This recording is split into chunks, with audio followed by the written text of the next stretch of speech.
A lot of people are watching the Middle East situation and the recent moves in oil prices, but most discussions focus on short-term fluctuation. The more interesting question is something bigger.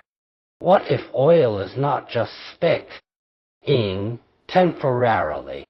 What if it actually stays around $90 for a long time? At first glance, $90 does not sound extreme. But when you stretch that price over years instead of weeks, the impact becomes very different. Over the past decade, many industries adapted to an energy environment where oil was somewhere around $60 to $70. If the price moves up to 90 and stays there, it basically means the entire global industry rail system suddenly faces a higher cost structure. Oil is not just gasoline. It is one of the most fundamental inputs in modern industry. It affects transportation, chemicals, plastics, agriculture, and even food prices. That is why economists often call oil the blood of industry. When oil prices rise, the effect spreads through the entire supply chain. Transportation costs increase, production costs rise, and eventually consumer prices follow. So,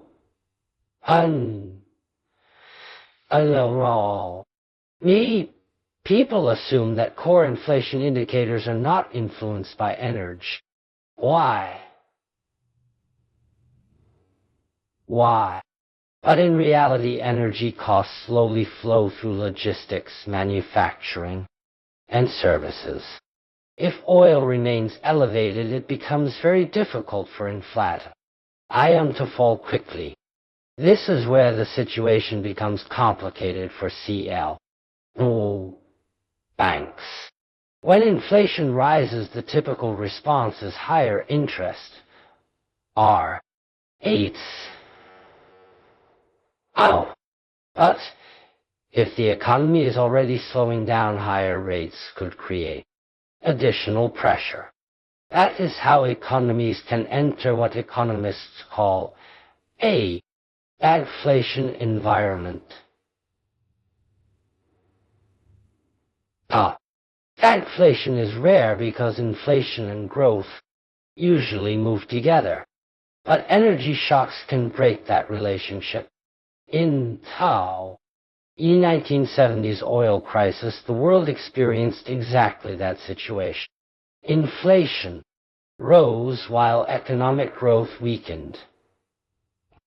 Today, the structure of the economy is different, but energy prices can still create similar stress.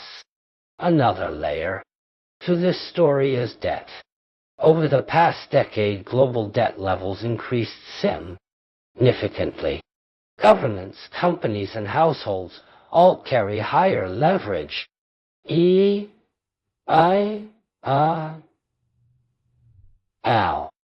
interest rates remain elevated, debt servicing becomes more expensive.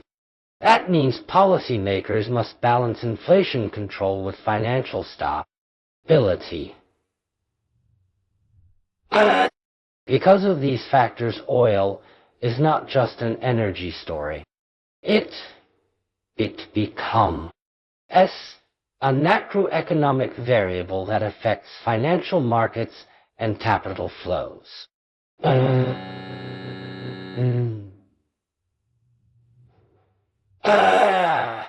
When energy prices stay high, investors often reconsider asset allocation. Assets that rely heavily on low interest rates can face pressure, while cash flow assets may gain attention. Historically, commodities and reshape RC-related sectors often perform differently during inflationary periods. There is also the broader monetary system to consider. Oil trade has long been closely tied to the global dollar system. If energy markets become more volatile, some countries may explore alternative settlement mechanisms. The shifts do not transform the system overnight, but over time they can influence global financial flows. In uncertain environments, gold also tends to attract attention.